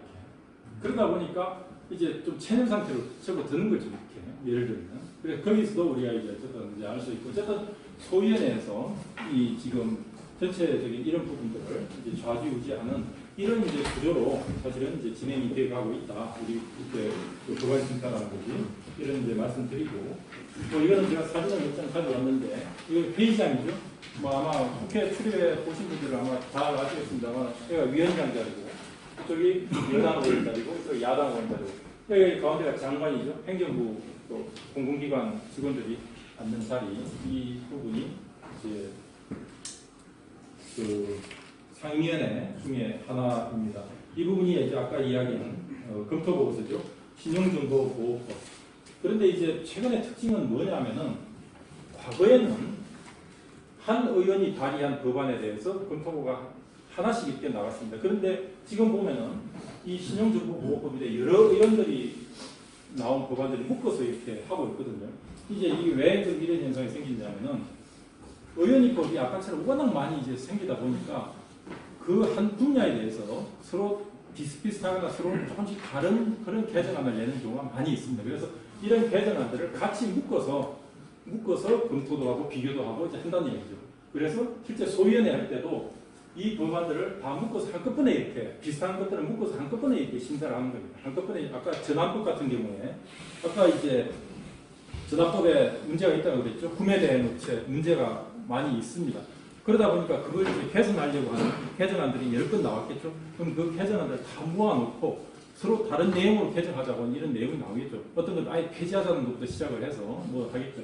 그런 것들을 한꺼번에 다 모아놓고 같이 이제 통으로 이렇게 심사를 한다는 겁니다. 그래서 이제 이 법안 중에서 이제 필요한 내용들, 또 수정된 내용들 이런 부분들을 또 예를 들면 이 의원이 낸 거 이거는 타당성이 없어 채택하지 아니야. 어쨌든 이런 것들을 묶어서 하나의 안으로 이제 나가는 그 안을 이제 우리가 대안이라고 하는 겁니다. 대안. 그래서 이런 것을 이런 모든 안을 서로 대치한다고 해서 대안이라고 합니다. 그래서 지금은 그래서 처리하는 법안들이 예를 들면 신용정보 이용및 보호에 관한 법률 일부 개정 법률안 여러 의원들이 만들었는데 최종적으로 나가는 것은 신용정보 보호에 관한 법률 일부 개정 법률안 가로 열고 대안. 그래서 한 건만 딱 나가는 겁니다. 한 건만 나가면 기존에 이 법안들을 어떻게 됐어요? 다 폐기하는 거죠. 이 부분은 다 폐기가 되고 이 내용들의 취지, 필요한 것들만 묶어서 한 이 대안이 처리되는 이런 이제 구조로 진행이 되고 있다 하는 말씀을 드리고 있습니다. 이거는 이제 소위원회 심사 자료로 이제 이렇게 이제 하는 겁니다. 자, 여기는 이제 소위원회실이죠. 아까 이 자료는 소위원회 자료입니다. 소위원회 법안 심사 자료. 아까보다는 굉장히 간격이 적죠. 의원들 간의 간격이 굉장히 좁습니다. 여기가 이제 위원장석이고 위원들이 있기 때문에 마이크가 없어도 서로 이렇게 이 법안을 가지고서 대화할 수 있는 이런 점. 근데 여기서 하나 볼 수 있는 것이 소위원회 자료가 굉장히 많죠. 왜 이런 문제가 생기느냐. 제가 아까 이제 이야기한 건데 우리 국회가 이제 좀 부족한 게 뭐라고 했습니까? 서로 토론하고 논의하는 게 부족하다겠죠. 안건은 굉장히 많이 쏟아져 들어오는데 자주 이런 소위원회도 열고 상임위원회도 열고 해야 되는데 이런 게 부족한 겁니다. 그러다 보니까 소위원회가 한번 열리면은 어떻게 되죠? 그동안 심사 못한 법안들이 많이 있기 때문에 보통 한 100건씩 이렇게 이제 올라가는 거죠. 100건씩 이렇게 올라가서 심사를 시작하는 것이죠. 사실 어떻게 보면 굉장히 비능률적이죠. 이렇게. 오히려 이제 자주 계속해서 날마다 뭐는 아니더라도 이틀에 한 번씩 임시국회 우리가 이틀에 한 번씩 사흘에 한 번씩이라도 계속 소인을 열려서 조금씩 해줘야 되는데 아직까지 그게 안 되다 보니까 한번 열리면은 이렇게 법안들이 많이 이렇게 이제 올라가는 이런 이제 부분이 있는 겁니다. 사실은 이제 제가 볼 때는 가장 국회에서 개선돼야 될 점들이 바로 이런 거예요. 국회에서 많은 회의를 합니다. 자주 회의를 하는 거예요. 이런 부분들이 있다는 겁니다. 이건 소위원회에서 서로 이제 의원들이 논의하고 있는 장면이 되겠죠. 어쨌든 이제 국회의 경우에는 어쨌든 지금까지 제가 본회의, 상임위원회, 소위원회를 했습니다. 국회는 회의체이기 때문에 전체가 구성되어 있는 본회의가 있고 또 17개 상임위원회가 있고 그 상임위원회마다 법안 심사를 위한 소위원회가 하나씩 다 구성이 되어 있죠. 지금은 2개 소위원회가 구성되어 있는 경우가 많이 있습니다. 상임위원회. 어쨌든 이런 회의체에서 모든 것이 다 이루어지고 이 회의체를 이끌어가는 사람들이 의장, 원내수 의원들이죠. 본회의 같으면 의장을 중심으로 하는 사람들, 상임위원회 같으면 상임위원장 그리고 여러 가지 의사 일정이나 이런 부분들을 원내대표들이 서로 협의를 하죠. 그리고 이런 이제 활동을 지원해주는 입법 지원 조직이 또 있는 겁니다. 어쨌든 기본적으로는 상임위 중심으로 이렇게 진행이 되어가고 있다는 말씀드리고요. 마지막으로 이 입법 지원 조직에 대해서 좀 말씀을 이제 드리도록 하겠습니다. 사실은 과거에는 이 지원 조직이 사실은 위원회 전문위원실밖에 없습니다. 물론 도서관은 전문위원실밖에 없었는데 그 뒤에 이제 법제실이라고 하는 조직이 생기고 예산정책처가 생기고 입법조사처가 생겼습니다. 이 사실은 이런 이제 조직들이 생긴 것이 다 처음에 말씀드렸다시피 미국 제도를 따라간 거죠. 미국에 이런 조직들이 있기 때문에 우리는 미국의 이런 제도, 미국의 의회를 선진적인 제도를 보고 열심히 이제 쫓아오는 이런 결과입니다. 이런 이제 전체 의원을 이제 지원하는 조직이고 의원 개인마다 보좌진들이 있죠. 지금 보좌진들이 총 8명입니다. 그 플러스 인턴이 1명이 있죠. 사실은 보좌진들이 과거에는 4명이었죠. 그런데 점차 한 명씩 늘어났죠. 보좌진들이 늘어나다 보니까 제일 힘든 때가 어디입니까? 행정부나 소속기관이 제일 힘들죠. 왜냐하면 과거에 의원 보좌진들이 4명이 있을 때는 그 중에 한 2명은 또 지역구가 있고 한 2명이 전체를 사실 커버하기가 굉장히 힘들죠. 그러나 지금은 한 8명이 되다 보니까 운전기사하고 일정 담당 여기서 빼고도 벌써 뭐 한 5, 6명이 있는 거예요. 그럼 보좌진들이 어떻게 합니까? 분야별 업무를 나누는 거죠. 분야별 업무를 나눠서 각 상위위원회 내에서도 산자부 내에서도 부서별로 이렇게 파트를 나눠서 하는 거죠. 그러다 보니까 이 보좌진들도 과거하고 다르게 지금 굉장히 이제 그 소속기관이나 이쪽 그 행정부로 봐서는 굉장히 이제 버거운 이런 이제 상대가 되어 가는 거죠. 그리고 정당을 지원하는 교수단체 정책연구위원 이런 조직이 있습니다. 이런 조직을 제가 좀 국회의원 입장에서 전체적으로 뭐 개별적인 어떤 이런 부분을 설명하기보다는 하나 예를 들어서 설명을 한다면은 예를 들면 이런 겁니다. 국회의원 입장에서 만약 제가 국회의원이에요. 국회의원 입장에서 이제 법을 하나 만들어야 되겠다 하면 이런 조직을 어떻게 활용하느냐 하는 이제 이 부분이 있는데 예를 들면 제가 행정안전위원회 위원입니다. 선거법을 좀 바꿔야겠어요. 선거법을 바꿔야 되는데 어떤 내용을 바꾸느냐 해외 부재자 투표 제도를 좀 도입을 해야 되겠다. 물론 지금은 도입이 되어 있습니다. 그러나 전에는 없었기 때문에 해외 부재자 투표 이 해외에 있는 사람들도 우리 국민인데 이 국민들의 어떤 그 참여 이런 부분들을 우리가 좀 높여야 되겠다. 참여권 인정해야 되겠다. 해외 부재자 투표 제도를 좀 도입을 해야 되겠다. 그렇게 하려면 맨 먼저 어떻게 해야 되겠습니까? 맨 먼저 국회 도서관하고 입법조사처에 이제 의뢰를 하는 겁니다. 국회 도서관 입법조사처에 외국은 해외 부재자 투표 제도를 어떻게 운영하고 있는지 시행하고 있는지 이런 자료 요청을 하는 것이죠. 그러면은 도서관은 도서관 관점에서 입법조사처도 분야별로 다 분석관들이 다 있습니다. 그러면은 이 입법조사처 내에서도 이런 이제 행정 자치 이쪽 담당 선거 담당하는 분석관이 외국의 사례를 조사를 하죠. 예를 들면은 뭐 미국은 어떻게 하고 있고 독일은 어떻게 하고 있고 예를 들면은 뭐 그런 제도를 하고 있는 나라가 어느 나라인데 해외에 가서 뭐 우편 투표를 하는지 아니면 실제 그 영사관에 가서 이렇게 투표를 하는지 이런 제도를 조사를 해서 의원한테 제공을 하겠죠. 그러면 이제 내 의원이 그런 자료를 받아보고 아 우리나라 같은 경우에는 그러면은 이제 해외 부재자 투표를 도입을 해야겠는데 그럼 이렇게 도입을 하자. 예를 들면은 뭐 모든 선거에 지방선거에까지 도입하기는 아직 좀 시기상조니까 뭐 예를 들면 대통령 선거 그리고 비례대표 선거에 한해서만 좀 도입을 해야 되겠다. 그리고 우편투표는 뭐 독일에서 하고 있는데 미국에서 하고는 있는데 하도 뭐 부정 시비 이런 게 이제 예민하니까 우편투표는 도입을 하지 말고 공간에 직접 가서 하는 이런 투표만 좀 불편하더라도 그런 제도를 하자 하면서 나름대로 설계를 하겠죠. 그렇게 해서 그 외국에 참조해서 설계를 합니다. 그렇게 설계를 해서 그런 내용으로 국회 사무처 안에 법제실이라는 데가 있습니다. 법제실에 지금 법제관들이 분야별로 55명이 있습니다. 법제실에 의뢰를 합니다. 자, 공직선거법 개정안, 후제자 투표를 도입하는 공직선거법 개정안을 만들려고 하는데 자, 이렇게 하자. 뭐 예를 들면은 금방 이야기 말씀드린 대로 대통령 선거, 비례대표 선거에 한해서 적용하고 우편 선거에 한해서 하고 나머지 쭉쭉 해서 이렇게 이제 설계를 해서 사무처 법제실에 이제 넘기는 겁니다. 그러면 사무처 법제실에서는 그 또 담당 법제관들이 모여서 자, 그러면 공직선거법 개정안 초안을 만들겠죠. 그 의원실하고 또 서로 이렇게 좀 더 구체적으로 이렇게 서로 협의해 가면서 그 공직선거법 개정안 초안을 이제 만드는 겁니다. 그래서 공직선거법 개정안 이제 초안을 법제실에서 만든 걸 받겠죠. 그럼 법제실에서 초안을 만든 걸 받으면은 지금은 의원들이 법을 낼 때는 그 비용 추계를 하도록 되어 있습니다. 비용 추계라고 하는 건 뭐냐면은 이 법이 개정되었을 때 비용이 어느 정도 수반되느냐. 왜냐하면 비용은 국민 세금 부담하고 관계있죠. 최근에 문제된 게 뭐죠? 남북 간 뭐 합의서 하는데 그 비용이 얼마 되느냐 이거죠.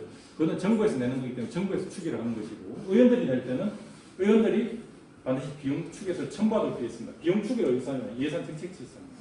그래서 이 개정안을 가지고 예산정책처로 보내는 겁니다. 자, 이 예산정책처로 보내서 이렇게 이런 모양으로 이 개정안대로 했을 때 예산이 어느 정도, 비용이 어느 정도 수반되는지 그걸 추계해달라고 예산정책처로 보내는 것이죠. 그러면 예산정책처의 예산 분석관들이 여러 가지 예산 전제도 하고 하면서 향후 5년간 첫 연도에는 거기에 따라서 투표소도 설치하고 해야 되기 때문에 첫 연도에는 55억이 들고 두 번째 연도에는 좀 더 적게 23억이 들고 해서 5년간 해마다 연도를 해서 5년간 총 150억이 든다 하는 이런 비용 추계서를 만드는 겁니다. 그래서 비용 추계서를 만들어서 이제 의원한테 저한테 이제 보내겠죠.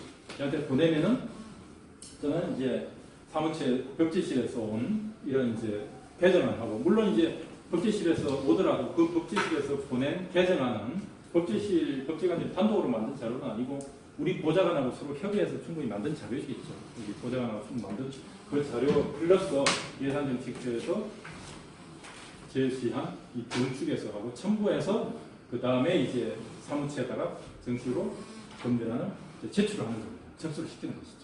그 제출을 하면은 그건 다시 어떻게 됩니까? 이제 상임위로 이제 회부가 되겠죠. 행정안전위원회로 회부가 되는 겁니다. 그 법안이. 내가 낸 법안이. 그 행정안전위원회로 회부가 되면은 그 법안에 대해서는 어떻게 되죠? 아까 전문위원이 거기에 대해서 이제 검토를 하겠죠. 이 내가 낸 법안에 대해서 이런 취지로 해서 이렇게 했는데 외국에는 어떻게 돼 있고 이걸 심사함에 있어서 어떤 부분들을 이제 우리가 고려를 해야 되고 여기에 대해서 뭐 또 이렇게 관계자의 어떤 의견은 어떻고 이런 부분들을 쭉 해서 전문위원실에서 검토 보고서를 만들어서 상임위원회 심사에 이제 제공을 하는 겁니다. 그리고 이후 단계는 어떻게 되죠? 아까 말씀드린 그런 이제 입법 과정을 쭉 거치는 것이죠. 상임위 심사를 거치고 그러니까 소위원회 심사까지 다 마치고 나면은 다시 상임위에서 의결하면 다시 족사위로 가고 족사위를 거치면 이제 본회의로 가서 최종적으로 통과되면은 그게 이제 입히로서 법으로 이제 되는 것이죠.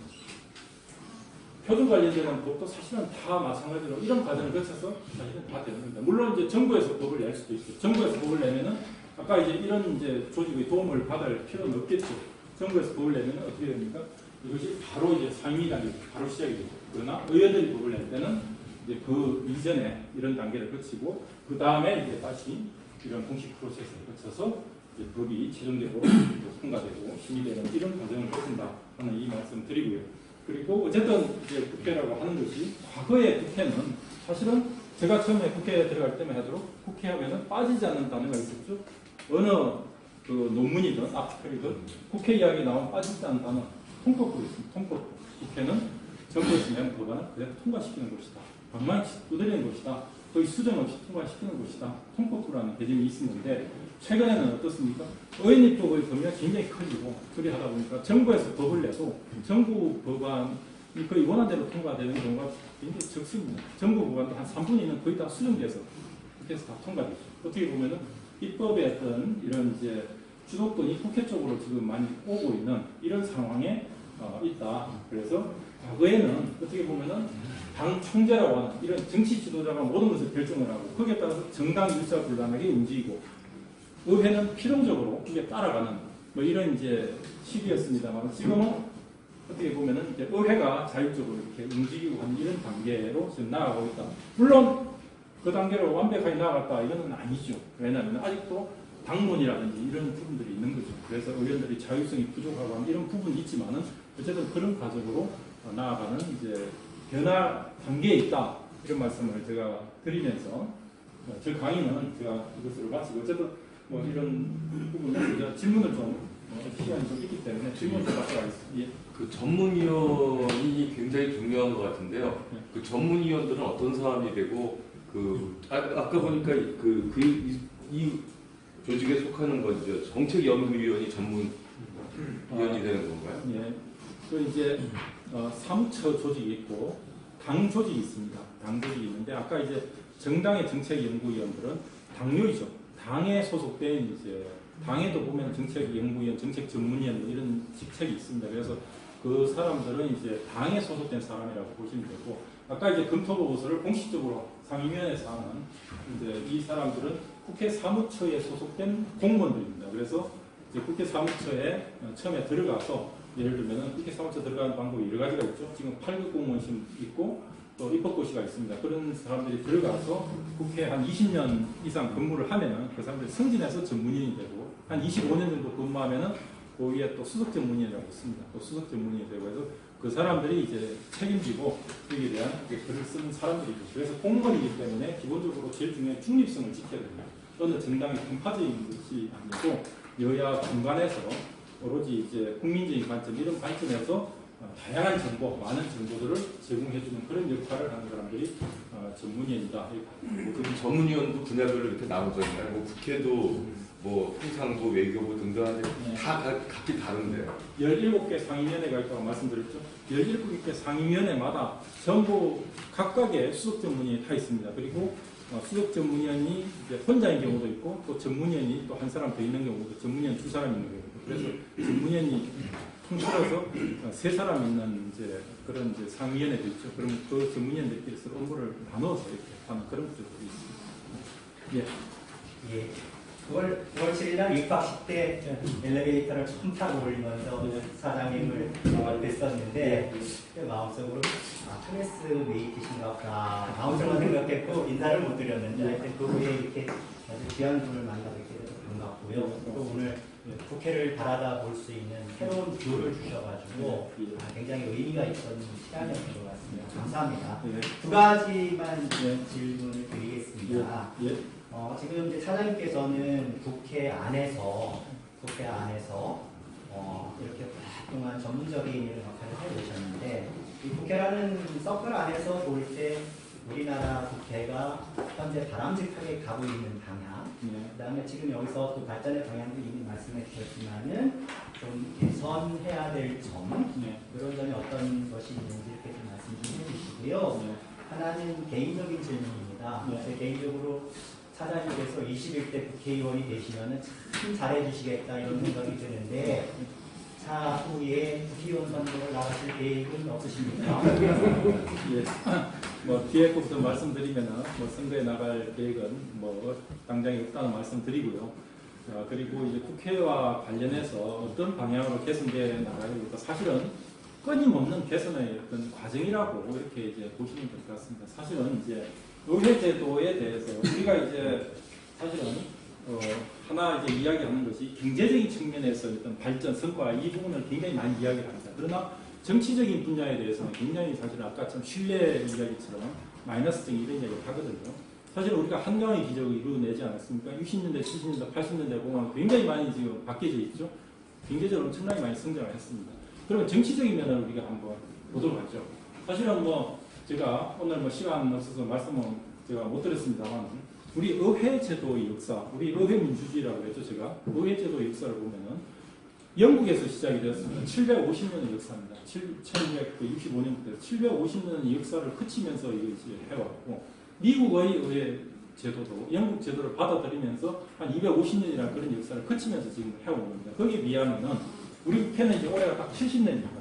70년이라고 하는 이런 시간을 거쳤는데 그 70년이라는 시간 중에서 사실 30년을 국회하고 같이 했는데 그 시간 아까 이제 의원입법이 굉장히 이제 많이 폭발적으로 증가하는 이런 부분, 또 여러 가지 지원 조직들이 많이 바뀌는 이런 부분, 또 의원들의 어떤 양식이나 태도 이런 부분들을 봤을 때 사실은 정치적인 분야에서도 굉장히 한강의 기적이라고 사실은 비할 정도의 굉장히 많은 발전을 많이 해왔죠. 비약적인 성과를 굉장히 많이 해옵니다. 정치 분야에서도. 그러나 이제 국회는 기본적으로 어떤 그런 성과를 어떤 사실은 내는 데냐 이런 걸 이제 보면은 사실은 조금 이제 퀘스천이 있죠. 왜냐하면 국회가 행정부와 다른 행정부는 무조건 목표 세우고 성과 내는 게 최고죠. 그러나 국회는 법을 기계처럼 생산해내는 데가 아니죠. 물론 이제 잘 생산해내면 좋겠지만 그보다 더 중요한 것이 많은 수많은 이해관계들이 국회에 와서 그런 부분들이 논의되고 토론되고 조정되고 하는 이런 부분들이 더 중요한 겁니다. 사실은 국회가 없으면 어떻게 되겠습니까? 바로 총칼 들고 바로 싸우겠죠. 내전이 바로 일어나는 것이죠. 서로 다 갈등이 있는 집단들이. 이 갈등을 다 흡수하는 것이 국회죠. 그러다 보면 국회에서는 사실은 제가 볼 때 이게 제일 중요하죠. 성과도 중요하지만 이런 부분이 제일 중요하다는 겁니다. 많은 이해관계 들어갔다. 서로 다양한 이해상품, 특히나 우리나라 같이 갈등이 많은 사회는 아마 찾아보기 힘들 겁니다. 엄청나게 갈등이 많죠. 갈등, 폭발 상태죠.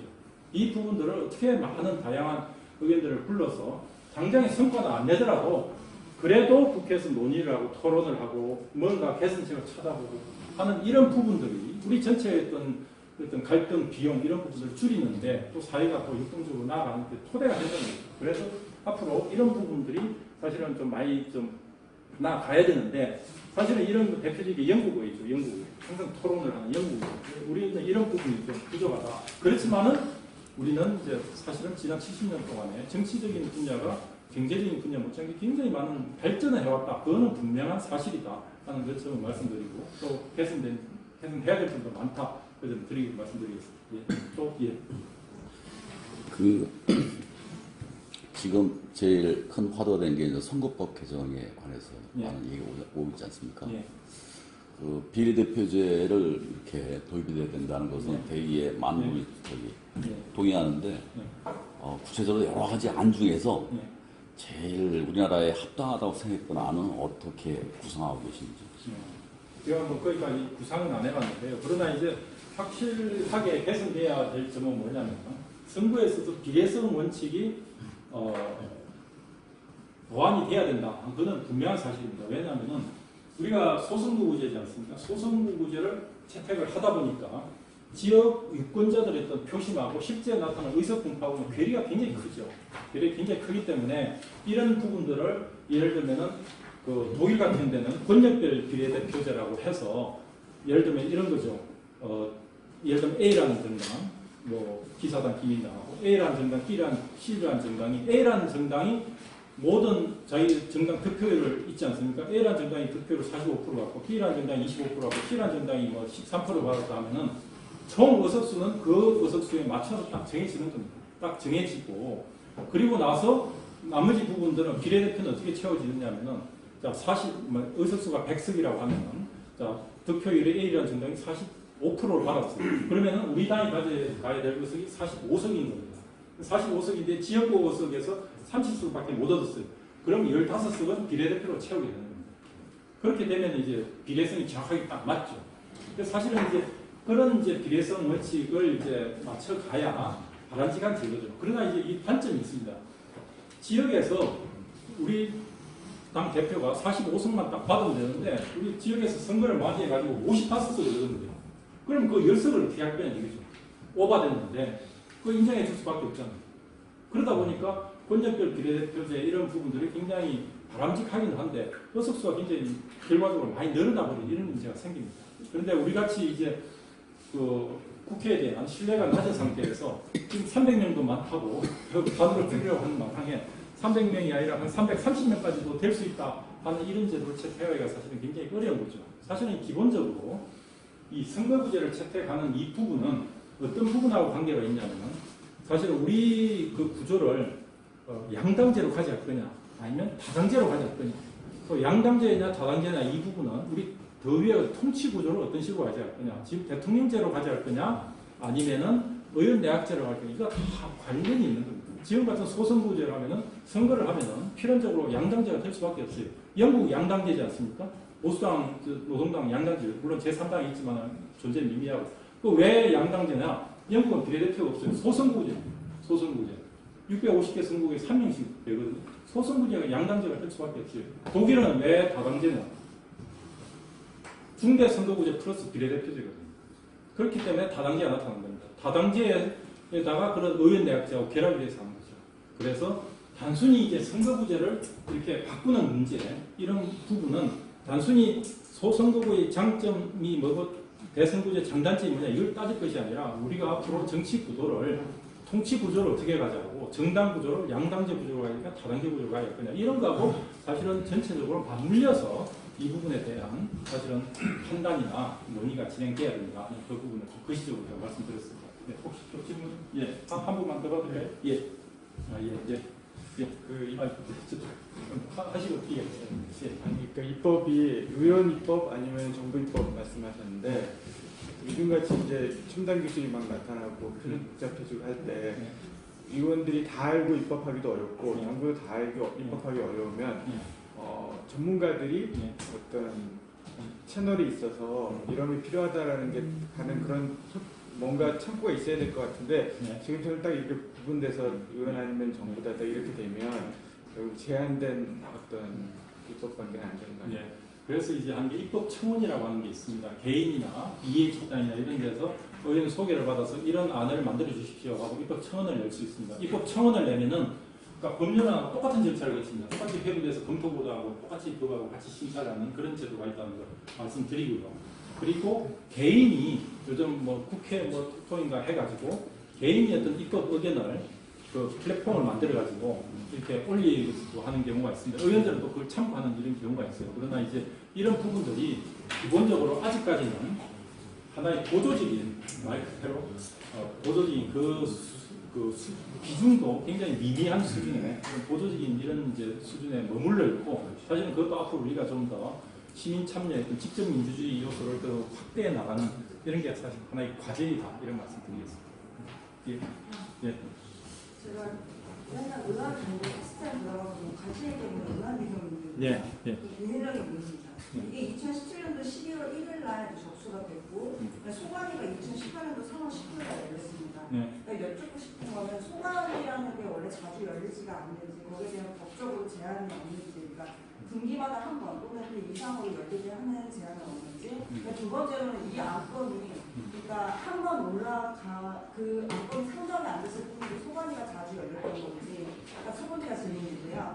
두 번째는 여기에 대한 결과가 지금 상정이 됐고 지난번에 한번 말씀하신 대로 검토보고 되고 대체 토론까지 됐는데 소관 회부라는 또 이야기가 나왔어요. 그래서 이건 소관위에서 처리가 안 돼서 다시 또 소관위로 안건을 상정해야 되는 건지 그런 부분이 있습니다. 소관 회부 그거는 이제 잠깐 잘 이해가 안 가는데 예를 들면 이렇습니다. 법안이 제출되지 않습니까? 그 소관 상임위원회 예를 들면 토의위원회다 하면은 법이 제출이 되면은 그 법을 이제 의안과라고 부서가 있습니다. 의안과에서 부서에서 보고 판단하는 거죠. 아 이거는 국토위원회 소관이다 하면은 그걸 이제 바로 이제 한 2, 3일 안에 의장 결재를 맡아서 바로 회부를 하죠. 그런데 어떤 사안에 보면은 뭐 2개 또는 3개 상임위원회가 걸쳐 있는 이런 게 있을 수가 있습니다. 그럴 때는 좀 검토가 좀 필요하죠. 해당 상임위하고 또 서로 이제 협의하는 이런 과정이 필요합니다. 그래서 그런 과정을 거쳐서 하다 보면은 소관 상임위원회를 회부하는데 시간이 한 달 정도 걸리는 경우가 있어요. 그래서 그렇게 해서 어쨌든 소관 상임위원회 회부가 되는 것이고 그러면은 회부되고 나서 그러면 언제 상임위원회 상정이 되느냐 하는 이 부분은 국회가 사실은 항상 열리는 것이 아니고 국회는 임시회가 있고 정기회가 있죠. 그래서 기본적으로 임시회는 2달에 한 번씩 열립니다. 그래서 2월, 4월, 6월달, 9월달 이렇게 열린단 말이에요. 그러니까 국회가 없는 예를 들면 3월 초에 회부가 됐다고 하면은 상임위에서 그 법안을 이제 상정을 안 하겠죠. 4월달 국회가 열렸을 때, 4월 임시국회가 열렸을 때, 그때 4월 상임위에서 위원장하고 간사가 모여가지고 우리 법안 상정하는 상임위원회 1차 회의는 4월 15일날 열자 이렇게 합의를 합니다. 그럼 그 4월 15일날 그때 이제 상정을 하는 것이죠. 그래서 실제 제출된 날짜하고 상임위원회에 올라가서 상정을 심사하는 날짜하고는 한 2-3달 이렇게 갭이 좀 생기고. 예, 혹시 뭐 마지막으로 질문 또 하나 받겠습니다. 그 국회 선진화법이 식물국회에 부작용이 좀 개선 조짐이 보이고 그 이제 개선을 하려고 사실은 시도를 많이 했는데 서로 제도가 만들어지다 보니까 서로 여야 간의 입장이 서로 다르게 되거든요. 그래서 여당이 있을 때는 확 바꾸자고 했다가 야당이 되고 나면은 그걸 왜 바꿔 이제 이렇게 사실 되는 거죠. 몇 번 시도는 있었습니다. 제가 뭐 구체적으로 시간이 없기 때문에 어떤 시도인지 제가 뭐 말씀 안 드리겠습니다만. 근데 아까 이제 패스트트랙 있지 않습니까? 일정 기간 5분의 3. 그게 우리 지난 작년에 딱 한 번 그게 시행이 됐었습니다. 그게 사회적 참사법이라고 세월호하고 옥시 그 가습제 살균 그 사건에 대해서 다시 이제 진상위원회 구성해서 조사하도록 하는 그것이 그 법안이 환경노동위원회 회부가 됐는데 그게 이제 5분의 3 거쳐가지고 이제 110일이라고 하는 날짜를 거쳐서 본회의 상정돼서 결국 이게 통과됐습니다. 그래서 우리가 지금 그 개선 방안이라고 하는 게 네. 저기 좀 발동 요건을 좀 완화하자는 그런 건가요? 그 하나만 딱 제가 말씀드리고 제가 시간이 지났기 때문에 끝이도록 하겠습니다. 그 발동 요건이 패스트트랙 발동 요건이 5분의 3이라고 했죠. 발동 요건이 5분의 3인데 가장 그 유력한 대안 중에 하나가 5분의 3은 180석은 도달하기 불가능한 숫자다. 그래서 과반수 2분의 1로 바꾸자 하는 이런 이제 개선 논의가 이제 있었습니다. 그런데 이 2분의 1 이 논의가 한참 진행됐는데 사실은 우리들은 여기에 대해서 굉장히 반대를 많이 했죠. 이 안에서 반대를 많이 하고 이 안은 채택이 안 됐습니다. 또 왜 그런 반대를 했느냐? 자, 2분의 1이라고 하는 것은 과반수지 않습니까? 과반수는 예를 들면 조금만 해도 과반수는 넘길 수가 있거든요. 그러면은 과반수로 해서 패스트트랙에 다 넘겨버리면은 어떻게 되겠습니까? 상임위 중심주의가 완전히 무력화되겠죠. 상임위에서 열심히 싸울 필요가 없어요. 그냥 적당히 하다가 나중에 우리 과반수 되니까 과반수에서 패스트트랙 넘기거나 아니면 직권상정 넘기거나 뭐 이렇게 해버리면 되는 거죠. 그래서 이 사실은 이 수치가 굉장히 애매한 수치입니다. 5분의 3은 도달 불가능하고 2분의 1로 하다 보니까 뭐 다수당이 그 2분의 1 해가지고 상임위 그 위에서 그냥 해버리면 돼 하면 상임위가 무력화되겠죠. 그래서 이 부분도 문제가 있고 그래서 사실은 기본적으로 좀 이제 좀 한계가 있는 이런 제도입니다. 그래서 이제 지금 하고 있는 제도가 뭐냐면은 110일간 걸리는 거 이런 게 너무 길기 때문에 전체적으로 한 40일, 50일 정도로 좀 단축시키자 뭐 하는 이런 안도 있고 뭐 몇 가지 좀 안이 있습니다. 그러나 이제 그 워낙 그 운영에 관한 규칙이 돼가지고 사실 운영에 관한 문제가 돼가지고 여야 간에 이제 조금 불리한 이런 부분이 있기 때문에 잘 안 되고 있습니다. 자, 어쨌든 오늘 이 시간 통해서 우리 국회에 대해서 또 입법에 대해서 전체적으로 좀 이해를 해주시면은